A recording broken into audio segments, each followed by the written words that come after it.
سر موجودہ وقت میں مسلمانوں کی سیاسی سرگرمیاں کیا ہے؟ سیاست زندگی کا سب سے اہم ٹول ہے زندگی کو سجانے، سنوارنے اور مسائل کو حل کرنے کے لیے.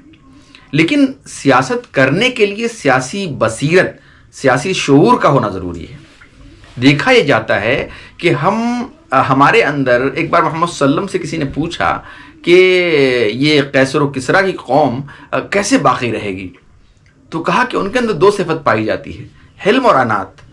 یعنی ایسی بردباری، ایسی سمجھ جس کے نتیجے میں انسان مسائل کے حل کرنے کی پلاننگ کرتا رہتا ہے اور جب ان مسائل کا حل کرنے کی پوزیشن میں آتا ہے تب وہ زبان سے اپنی بات کہتا ہے یا ان مسائل کو حل کرنے کی طرف بڑھتا ہے.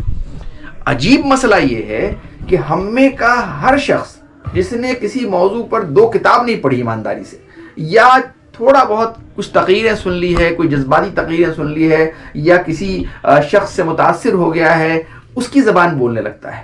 اس کی اپنی سمجھ جو ہے نہایت کمزور ہوتی ہے. تو ضرورت اس بات کی ہے کہ سب سے پہلے سیاسی شعور پیدا کیا جائے، علمی صلاحیتوں سے اپنے آپ کو بہرمند کیا جائے. جب انسان ان مسائل کو سمجھ لے کہ کس جگہ پر کہاں کس طرح سے کون سا مسئلہ حل ہوگا، پھر جب وہ قدم آگے بڑھائے گا تو مسائل حل کر پائے گا، ورنہ خود مسئلہ بن جائے گا. ہم جانتے ہیں کہ دنیا بھر میں اور خصوصاً وطن عزیز میں کہتے نا کہ مریض عشق پر رحمت خدا کی، مرض بڑھتا گیا جو دوا کی. تو اگر آپ کے اندر سب سے جو 3 چیزیں ہیں بنیادی ہے کہ جیسے سب سے پہلے آپ کے اندر خود ایک سمجھ پیدا ہو چیزوں کی، اپنے مذہب کی، اپنے معاشرے میں جو مختلف مذاہب، سماج، کلچر جو ہے اس کی سمجھ پیدا ہو. جب آپ کو سمجھ جائیں تو اس کو کس طرح سے ان مسائل کی آپ کو سمجھ ہو، ان مسائل کو حل کرنے کا سلیقہ معلوم ہو، لوگوں نے کیا کیا غلطیاں کی ہیں ان مسائل کے حل کرنے میں، یا جو بڑی طاقتیں ہیں، جو مجرمین ہیں، ان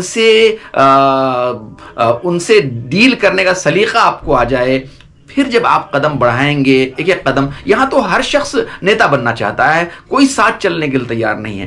ہر شخص جو ہے اپنے آپ کو بڑا، اپنی عقل اور دوسروں کا پیسہ لوگوں کو زیادہ لگتا ہے.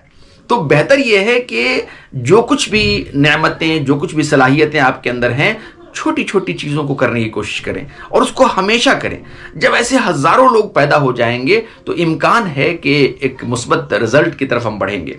لیکن ابھی جیسے بہار میں الیکشن چل رہا ہے اور کئی لوگوں کو دیکھا کہ وہ ان امیدوار کے ساتھ کھڑے ہیں جن امیدوار کے جیتنے کا کوئی امکان سرے سے موجود نہیں ہے. ظاہر سی بات ہے خود ان امیدواروں کو چاہیے کہ وہ بیٹھ جاتے اور ان جذباتی نوجوان کو سمجھاتے کہ نہیں، اس بہت بڑے بڑے مسائل ہمارے سامنے ہیں، بڑے بڑے ظالم اور بڑے بڑے مجرم جو اس ملک کے دشمن ہیں، اس سماج کے دشمن ہیں، جو انسانیت کے دشمن ہیں، معاشرے کے دشمن ہیں، وہ سب تباہی کی طرف ہم کو لے کر جائیں گے. تو بہتر ہے کہ ہم بڑے نقصان سے بچنے کے لیے چھوٹے نقصان کو گوارا کریں، ان امیدواروں کو نظر انداز کریں چاہے وہ آپ کی پسند کے کینڈیڈیٹ نہیں ہیں.